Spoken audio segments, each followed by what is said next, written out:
सुनेत्रा पवारांनी पुण्याच्या पालकमंत्री पदाचा पदभार स्वीकारलाय। यावेळी चंद्रकांत पाटील यांनी सुनेत्रा पवारांना मोलाचा सल्ला दिलाय।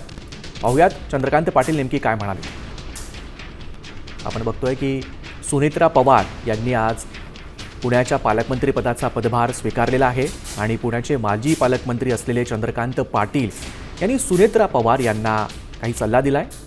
दादांनी प्रशासनात आदरयुक्त धाक निर्माण केला होता, तोच धाक सुनेत्रा पवार यांनी निर्माण करावा असं त्यांनी म्हटलंय।